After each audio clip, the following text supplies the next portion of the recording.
Real-Time 1960s presents Evening Report, a complete roundup of today's news with Joe Rubenstein. Good evening. In Washington, the Surgeon General holds a major press conference. In Vietnam, General Harkins is set to be replaced. President Johnson gives his State of the Union. Mrs. Kennedy thanks the public. And the NBA All-Stars almost go on strike. Those are the headlines. The details after this message. Pepsodent, world's most famous film fighter. Pepsodent breaks up yellow film, yellow breath, yellow mouth. Pepsodent. Pepsodent leaves you feeling refreshed as all outdoors. You'll wonder where the yellow went when you brush your teeth with Pepsodent. Two great Pepsodents. White Pepsodent, the famous yellow film fighter, and Pepsodent Fluoride for building extra toughness right into tooth enamel. In Washington Saturday, Surgeon General Luther Terry announced the release of the long-awaited federal report on the effects of smoking. At a press conference in the State Department auditorium, he detailed the findings of the 10-man committee, which began its work in 1962 on the initiative of President Kennedy. Out of its long and exhaustive deliberations, the committee has reached the overall judgment that cigarette smoking is a health hazard of sufficient importance to the United States to warrant remedial action. The committee states on page 61 of the report, and I quote, "In view of the continuing and mounting evidence from many sources, it is a judgment of the committee that cigarette smoking contributes substantially to mortality from certain specific diseases and to the overall death rate." Combining the results of many surveys, the study panel found no doubt that cigarette smoking causes cancer of the lung, which has become the most common form of cancer in men. In men who smoke cigarettes, the death rate from that disease is almost 1,000% higher than in non-smokers. Smoking was also found to be the most common cause of chronic bronchitis and emphysema. As for coronary artery disease, a frequent cause of heart failure and the leading cause of death in this country, the report said mortality is 70% higher for cigarette smokers than for non-smokers. At today's press conference, Assistant Surgeon General James Huntley was asked about the effectiveness of filters in reducing the hazards of cigarette smoking. There simply is no evidence which will establish the fact that filters have had any effect in reducing the health hazards of cigarette smoking. Unsurprisingly, the Tobacco Institute rejected today's report, stating it was not the last word on smoking and health. Howard Coleman, president of the Tobacco Merchants Association and a longtime director of the Philip Morris Company, was asked to respond to the committee's assertion that smoking contributed substantially to the overall death rate. Well, it's awful hard to define the word substantial. I don't believe that most people who smoke get lung cancer. We are now in an era, as you know, of moderation. We eat more carefully, we have cholesterol habits, we have drinking habits of lighter whiskey, we have smoking habits, which incidentally are today changing the type of cigarettes from regular cigarettes to filters. I'm convinced that eventually they will find some element through a filter or through leaf growing or a special type of seed growing that will eliminate the mysterious thing they're looking for. We want to be the detectives just as much as the Surgeon General of the AMA. We'll cooperate in every way. Dr. Kyler Hammond, Director of Research for the American Cancer Society, was asked for his views on the implications of the report. It means a number of agencies, government agencies, that had been delaying taking any sort of action until this report came out, can now enter into a real program to do something about it. There are only two possible solutions. One is not to smoke, and the other is to have or rather not to smoke cigarettes. I personally switched to a pipe. Only other solution is to develop a cigarette of a type that isn't harmful. Now, we're not absolutely certain this can be done, but I have tremendous confidence in the ability of American scientists to solve almost any problem of a technical nature. Regarding pipe smoking, it should be noted that today's report confirmed what had long been suspected, that it was a cause of lip cancer. The report was a frequent topic of conversation this week, especially among smokers. In a bar near Radio City Music Hall in New York City, A group of men, including the bartender, agreed that they would not give up smoking, despite the committee's findings. Asked why, the bartender said, quote, "Because I've got strong lungs," unquote. In the theater district, a man smoking an unfiltered cigarette said not at all when asked if he planned to quit. Pressed for a reason, he finally said, quote, "I love these stinkers," unquote.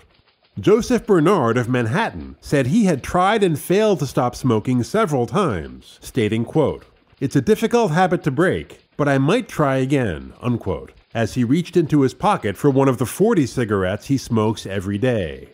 Paul Moran, a salesman from Mineola, said he was undecided on whether the report would lead him to quit, adding, quote, "You do have the feeling, of course, that certain things happen to the other fellow and won't happen to you," unquote. This week, reliable sources in Saigon and Washington said the U.S. intends to replace General Paul D. Harkins as commander of U.S. military forces in South Vietnam later this year. The first step in the plan will be an announcement tomorrow that Lieutenant General William Westmoreland, commander of the 18th Airborne Corps at Fort Bragg, would fill a newly created post as deputy to General Harkins. This will give General Westmoreland time to become acquainted with the situation in South Vietnam before he takes over.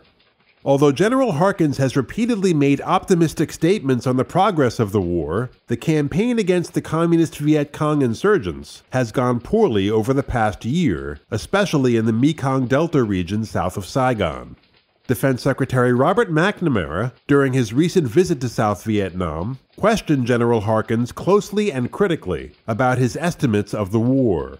General Westmoreland, a 1936 graduate of the U.S. Military Academy, is widely viewed as a forceful and effective commander. A veteran of World War II and the Korean War, he has had some of the choicest commands in the Army. Military sources said that when he assumes command in Vietnam, he will likely be promoted to full general. Mrs. Jacqueline Kennedy expressed gratitude today to the 800,000 persons from around the world who have sent her and her 2 children condolence messages. It was her first public statement since the assassination of her husband 53 days ago. She made it in the office of Attorney General Robert F. Kennedy. All 3 television networks carried the statement live. The knowledge of the affection in which my husband was held by all of you has sustained me, and the warmth of these tributes is something I shall never forget.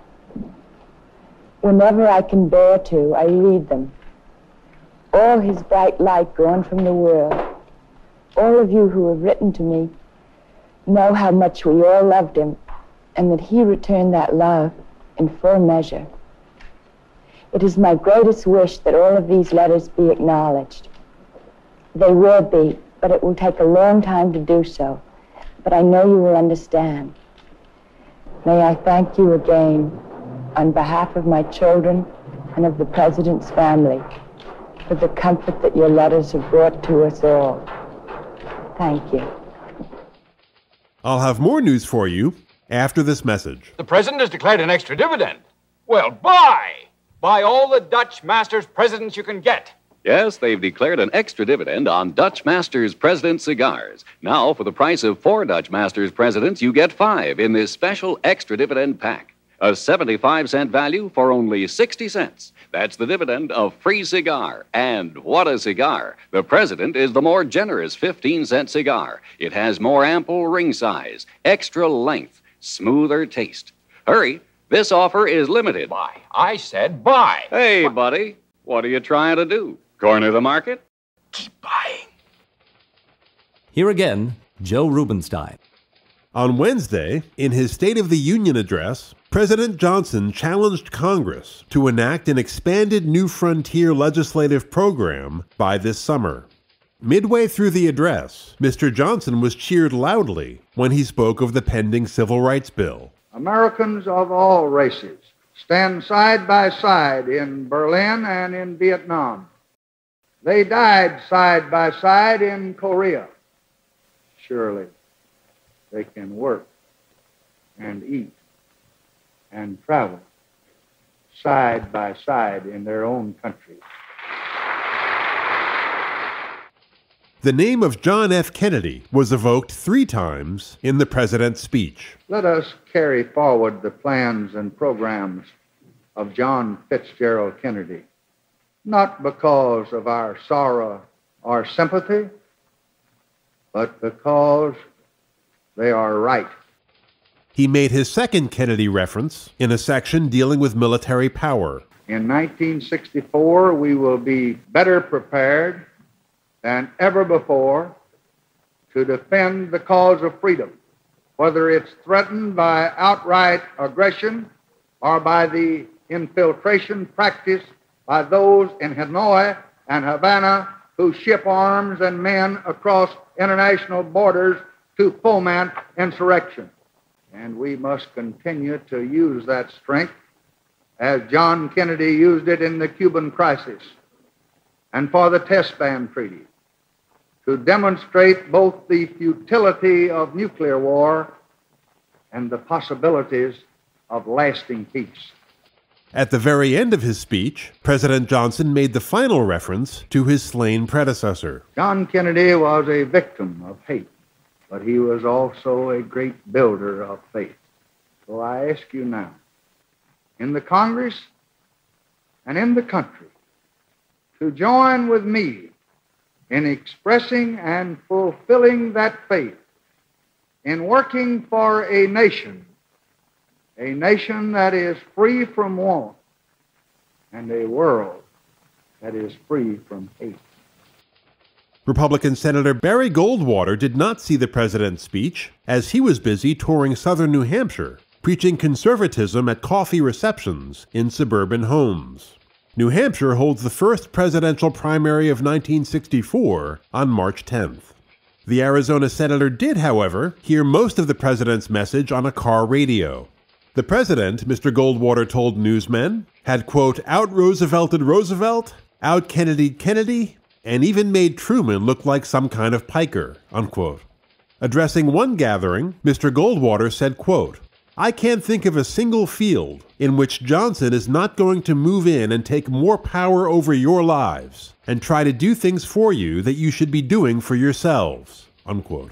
Senator Goldwater went on to praise the free enterprise system. We put our reliance upon freedom, upon the free enterprise system. We reject, therefore, the ideas of the economic planners in Washington that a group of people sitting in Washington can plan what the country is going to make, where it's to be made, the quality of the product, the price of the product, the wages to be paid, the profit to be made, etc., etc. We know that this system, which in simpler terms is called socialism, has never worked in the history of the earth and is not working today in countries where it's been tried. He assured his listeners, however, many of whom were elderly or retired, that despite his opposition to most social welfare programs, he would not dismantle Social Security. Social Security is a contract between the federal government and you. I don't believe in breaking contracts, and I have never at any time advocating doing away with Social Security.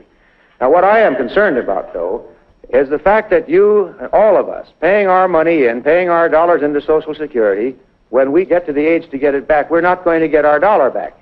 Now, the dollar today has reduced in value over 50% from what it was a mere 20 years ago. Yet we're going to see a greater decrease with more and more inflation. Now, I don't believe in inflation, and I don't think we need to have unusual inflation in this country.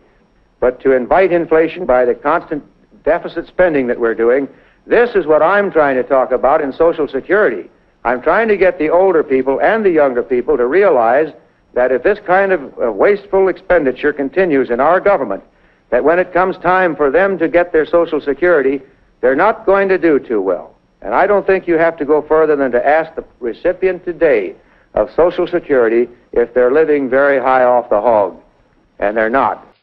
Mr. Goldwater's reception in New Hampshire has been almost uniformly positive. I think this country has gone away from the principles on which it was founded, and I think he's the man that will bring us back to the days of free enterprise and the vigor and youth that this country had and the enthusiasm that the people had. As far as I'm concerned, he's the only man that should be president because he is the only man who stands for something. I think he's the first man to run for president that I've seen in the past 30 years that will stand on the principles of the founding fathers who wrote the federal Constitution. Senator Goldwater and New York Governor Nelson Rockefeller are the first declared candidates for the 14 national convention votes available in the Granite State. There is also a write-in campaign underway in support of Henry Cabot Lodge, U.S. Ambassador to South Vietnam. Mr. Lodge has said repeatedly that he is not a candidate, citing the critical nature of his current task in Southeast Asia. On Monday, the White House announced that Attorney General Robert F. Kennedy would travel to the Far East on a troubleshooting mission, which will include a conference with Indonesian President Sukarno in Tokyo. President Sukarno has threatened to quote-unquote crush the new Malaysian Federation, and border incidents have increased. The announcement brought Mr. Kennedy back into the public spotlight for the first time since his brother was assassinated in November. He will leave tomorrow after a morning conference with President Johnson. The administration's decision to send Mr. Kennedy on the mission indicated that the president, like his predecessor, intended to use the Attorney General outside the Justice Department. Mr. Kennedy has been mentioned prominently as a possible running mate for Mr. Johnson this year. His talks with Sukarno and other such missions might give the White House a more accurate reading on the Attorney General's political popularity in this country. Mr. Kennedy has not settled his own future plans beyond the immediate commitment to remaining as Attorney General. He has considered going back to Massachusetts and getting into politics there. He has also thought about the vice presidency, despite the fact that his relationship with Lyndon Johnson has never been an easy one on either side. He has even thought about giving up public life altogether and becoming a teacher. But Mr. Kennedy has reached no conclusions, and sources close to the Attorney General say he may not do so for some time. Sports, right after this. Mrs. Lyndon B. Johnson, honorary chairman for the American Cancer Society's 1964 crusade. America is a nation of doers. We accept no tragedy as inevitable. And that is the stand we have taken in the fight against cancer. All together, volunteers, physicians and scientists, the government, we are united in the effort to conquer cancer. I have carried the Society's life-saving message myself, door to door. Fight cancer with a checkup and a check. To cure more, give more. Welcome your neighbor when she calls for the cancer crusade. At Boston Garden tonight, a threatened player strike by the NBA All-Stars was averted at the last moment by a temporary truce between the players and league president Walter Kennedy. Disturbed over negotiations of the players' pension fund, members of both All-Star squads, East and West, huddled in one dressing room 5 minutes prior to the scheduled start of the game. Mr. Kennedy visited the room and assured the All-Stars that their interest in the pension fund would be protected. After explaining the background of the pension technicalities, he was asked by the players to leave the room so they might discuss the matter. A few minutes later, Bob Pettit, star forward of the St. Louis Hawks and vice president of the Players Union, came out to say the game would be played. Most of the 13,000 spectators were unaware of the narrowly averted strike as they watched the Eastern team prevail by a score of 111 to 107. Cincinnati's Oscar Robertson was voted the game's most valuable player for the second time in 3 years. Bill Russell and Sam Jones of the Celtics and Hal Greer of the 76ers also played key roles in the victory, especially in the third quarter, when the East pulled away by 19 points. Despite the victory and his selection as MVP, Robertson was subdued after the game. Still preoccupied by the pension dispute, he said, quote, "You can't play a game and enjoy it under a strain like that. Sure, it's nice to win and all that stuff, but what do we get out of it? A wristwatch? This is supposed to make us happy? I'd rather have security," unquote. Russell was one of the few players who didn't seem to be too upset about the pre-game proceedings. After the game, he sat next to Robertson in the dressing room and did his best to cheer Oscar up. And that, for this evening, completes our look at the latest news on this Tuesday, January 14th, 1964. Thank you for joining us, and have a great day tomorrow. This has been your Evening Report, a roundup of the latest news with Joe Rubenstein.